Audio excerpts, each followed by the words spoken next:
ক্লান্ত শহরের এক কোণে সাদা দেওয়ালের ভেতর জীবনের শেষ প্রহর গুনছে একজন মা, আর তার পাশে বসে আছে এক তরুণ ছেলে। চোখে ঘুম নেই, হাতে ক্লান্তি নেই, শুধু আছে নিঃস্বার্থ ভালোবাসা আর যত্ন।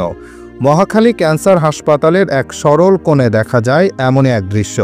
একটি ছেলে তার অসুস্থ মায়ের মুখে ঔষধ খাওয়াচ্ছে। মায়ের মুখে ব্যথার ছাপ, চোখে অশ্রু জমে আছে। শরীর এতটাই দুর্বল যেন সময় তাকে টেনে নিয়ে যাচ্ছে অনন্তের পথে। তবুও ছেলেটি থামছে না। এক চামচ পানি, এক চিমটি আশা, সব দিয়ে চেষ্টা করছে মায়ের কষ্ট কমিয়ে দিতে। তার কাছে গিয়ে জিজ্ঞেস করা হয়, কতদিন হলো হাসপাতালে? ক্লান্ত গলায় ছেলেটি বলল, ভোররাত ৩টা থেকে লাইনে ছিলাম, সিরিয়াল পেয়েও কোনো সান্ত্বনা পায়নি। ডাক্তার বলেছেন মায়ের আর চিকিৎসা নেই, করলেও কোনো লাভ হবে না। কি অসীম সাহস নিয়ে ছেলেটি এখনও চেষ্টা করে যাচ্ছে। যেখানে আশা নেই সেখানে ভালোবাসা দিয়েই সে লড়ছে।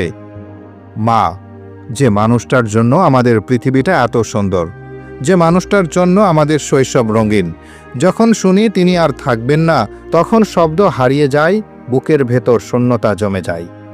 আমাদের জীবনে মায়ের বিকল্প কিছু নেই, কখনো হবে না। এই শহরে, এই পৃথিবীতে সত্যিই নেই মায়ের মতো চাঁদ। আল্লাহ যেন এই মাকে সুস্থতা দান করেন। আল্লাহ যেন দুনিয়ার কোনো সন্তানকে এমন মুহূর্তের সামনে না দাঁড় করান। আর আমাদের মায়েরা বেঁচে থাকুক হাজার লক্ষ কোটি বছর, কারণ মায়ের জন্যই আমরা বেঁচে আছি। মাকে ভালোবাসুন, তিনি আছেন বলেই আপনার আকাশ এখনো নীল।